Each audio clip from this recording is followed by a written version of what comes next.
They abducted me, dragged me aboard their ghost ship, and then this abomination of an octopus man approached me. Before I could even react, it reached into my skull and implanted a wriggling tadpole into my brain. That sounds so familiar, isn't it? Welcome, adventurers! Today I want to share my impressions about a new CRPG party-based game with turn-based combat that impressed me so much. And the name of this game is Zoria, Age of Shattering. I know you love such kind of games, so hit that like button and let's go!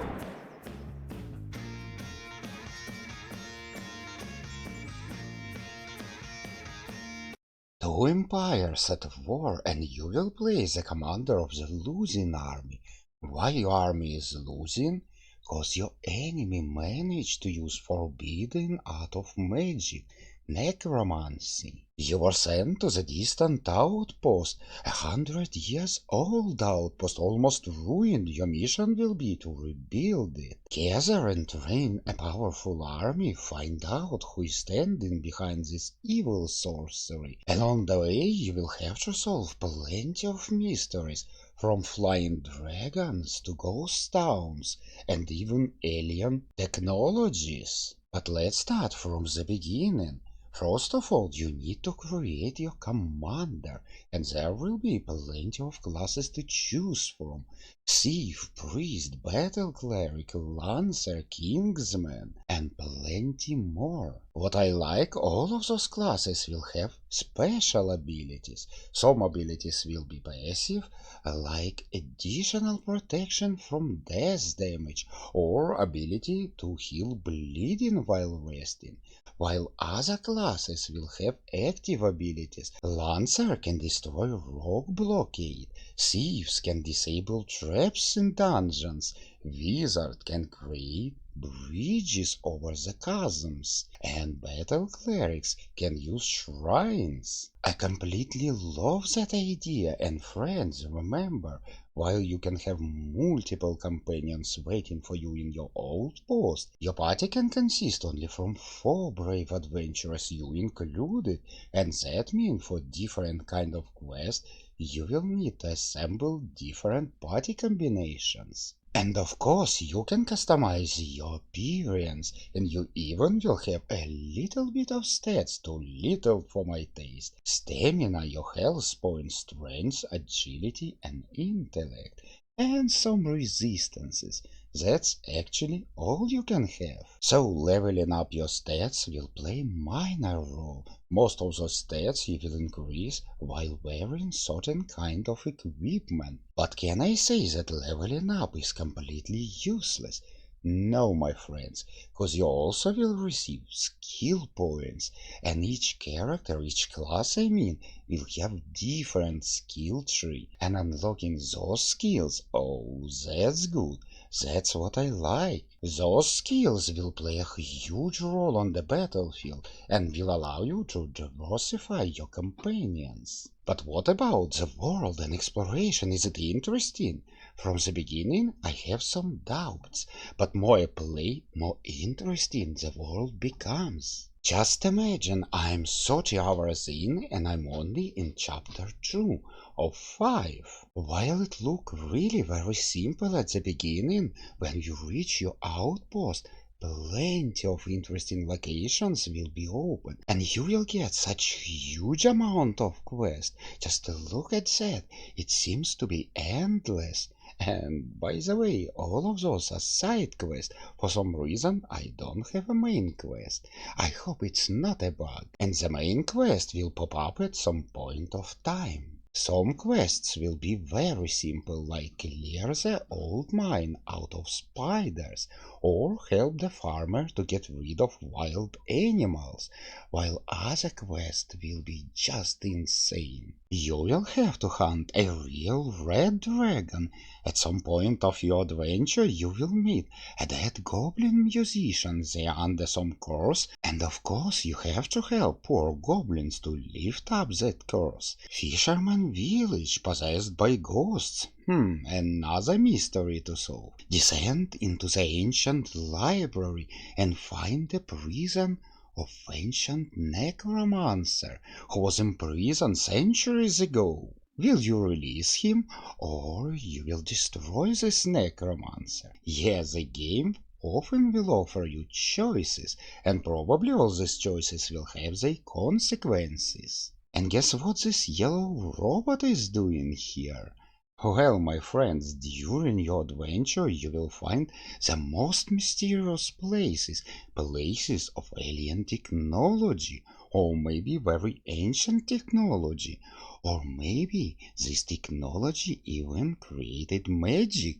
Who knows? It's up to you to discover. This part of the game really looks amazing, 10 out of 10. But to be fair, I must mention I found a few broken quests so far.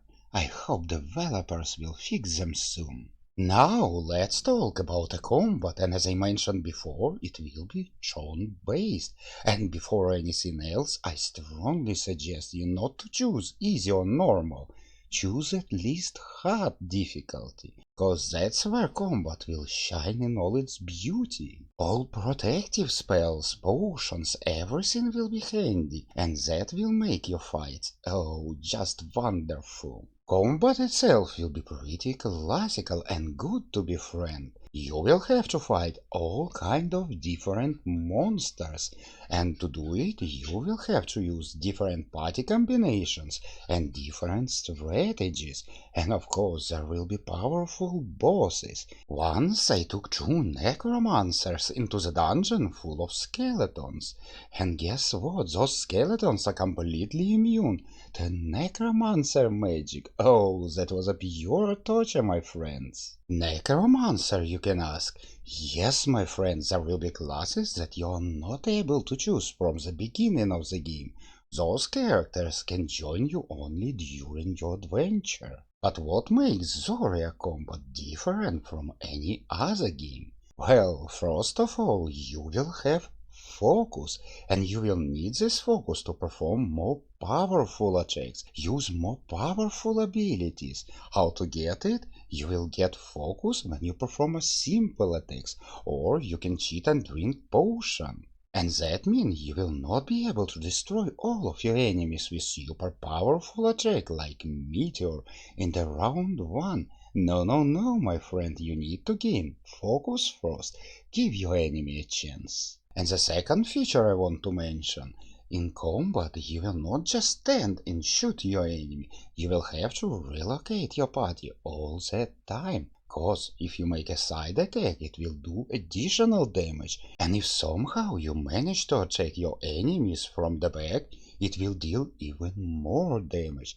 So positioning will really matter, and you know your enemies will move all the time, so you will have to move your party members also. In general, combat is good. I enjoy it a lot. Now, friends, let's talk about crafting, cause crafting will play a huge role in Zoria. Just take a look at my inventory. It's full of different kind of ingredients, insane amount of ingredients. There will be 3 different types of crafting: blacksmithing, alchemy, and cooking. To craft something, you need to get yourself a recipe, a blueprint first. Food can give you a valuable resource like supplies. You really will need a lot of supplies in this game. But not only supplies, as you can see, it can give you additional bonuses. And when you decide to rest a little, you see, you can drag food over here and get yourself pretty good bonuses. Alchemy will be just alchemy, and if you're playing on hard, you will need it, believe me. Blacksmithing, from another hand, will play a huge role, cause it's all about items. Items will make your hero stronger, and what kind of item you will create in the end will heavily depend on type of components you will use during your smithing, because every component will have different abilities. Some will add intelligence, some will add magical protection. They will be different, rare, usual, exotic. Oh, so many things, my friend, but in the end, you will get the item you want to get.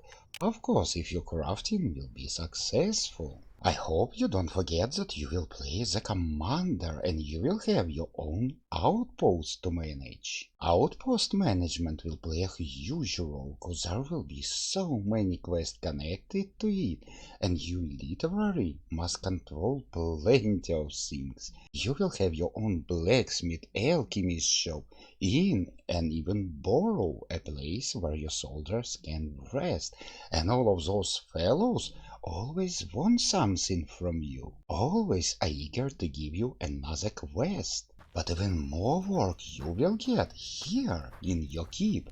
You will have your own personal quarters, your own prison, and your own trophy hall, and plenty more. Of course, when you manage to develop your outpost a little. How to do it? It's very simple, friends. All you need to do is to go to that table. You see, there will be keep, in, borrow, blacksmith, alchemy, and mission table. To upgrade something, you need certain amount of resources, supplies, and gold, of course. And you can see reward. If you upgrade borrow to level 1, you will get a new follower.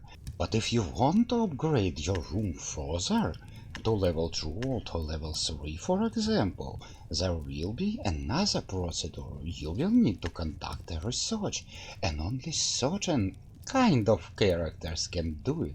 For example, to make a research in, you will need a ranger. To upgrade a mission table, you will need a thief. Everything is very simple, not too complicated. You will get it right from the beginning. But let's go and visit this part of the building. So, my friends, while you can have only 4 heroes in your party, in general you will have plenty of heroes. And yet, in any time, you can change your heroes just like that. And by the way, this will be a story companion, and she can give you a mission. That's insane. So many abilities, so many ways. But why? Why do you need so many soldiers in your army? Okay, let's go to mission table. You see, there will be different mission available to you. Different missions with different rewards and different enemies. And what you can do, you actually can send your heroes on mission. You are in the party, you are with weak health. It will cost some supplies and gold coins will take some time, but in the end, if your heroes succeed, they will gain a little bit of experience, and you also will gain yourself a sweet, sweet reward. That's interesting. There will be plenty more activities you can conduct in your outpost. But I guess I showed you just enough to get the general idea. The rest you will find by yourself. In conclusion, I want to say Zoria Age of Shattering is a rare kind of game we just can't afford ourselves to miss. Friends, I hope you enjoy my review, and if you do, don't forget to subscribe, cause there will be a guide about this game. With that said, thank you all for watching, have a good day, and I will see you in my next video. Meet you there.